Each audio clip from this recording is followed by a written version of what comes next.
Hello friends, upload 365 চ্যানেলে আপনাদের সকলকে জানাই স্বাগতম। আমি হাসান। ইতিমধ্যে রাজ্যের বড়সড় সিদ্ধান্ত নিলেন পার্থ চট্টোপাধ্যায় কলেজে ভর্তি নিয়ে। তো বিস্তারিত আলোচনা শুরু করার পূর্বে করছি একটা রিকোয়েস্ট, আপনি যদি আমাদের চ্যানেলে নতুন হয়ে থাকেন, ভিডিওর নিচে থাকা রেড কালার সাবস্ক্রাইব বাটনে ক্লিক করে সাবস্ক্রাইব করে ফেলুন এবং পাশে ছোট মধ্যে একটি বেল আইকন আসবে, অবশ্যই ওটা প্রেস করে দেবেন। তাহলে যখনই আমরা এই ধরনের লেটেস্ট ট্রেন্ডিং, হেল্পফুল এবং চাকরি সম্পর্কিত ভিডিও ছাড়বো, সবার আগে আপনার কাছে পৌঁছে যাবে এবং সবার আগে আপনি তা লাভ করতে পারবেন। তো চলুন শুরু করা যাক।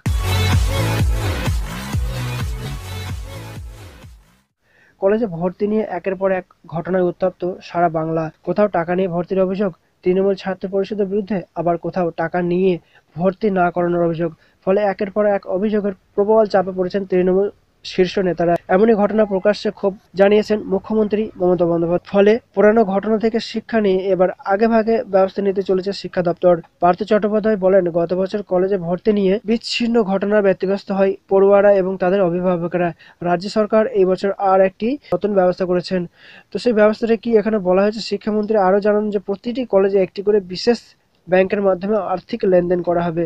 প্রত্যেকটি কলেজে বিশেষ ব্যাংকের লেনদেন করা হবে। এবার বুঝতে হবে ব্যাপারটা কি বলতে চাইছে। তার কথায় ভর্তি এবং তার পরবর্তী সমস্ত টাকা পয়সা, ভর্তির সময় বা তারপরে যত টাকা পয়সা লাগে সমস্ত কিছু অনলাইনের মাধ্যমে করা হবে। যেটা আমি বলতে চাইছি সেটা হলো, ভর্তির সময়, ভর্তির আগ বা ভর্তির পরে যখন টাকা পয়সার কোনো লেনদেন হবে, কলেজে শারীরিকভাবে না থাকলেও অসুবিধা নেই, আপনারা অনলাইনের মাধ্যমে টাকা পেড করতে পারবেন। প্রসঙ্গত, একাধিক ঘটনার পরে উপাচার্য এবং রেজিস্ট্রার সরকাররা জানিয়েছে ভর্তি প্রক্রিয়াকে আরও স্বচ্ছ করার জন্য এই আবেদন। সেই মতো ব্যবস্থা নিয়ে জানানো হয়েছে।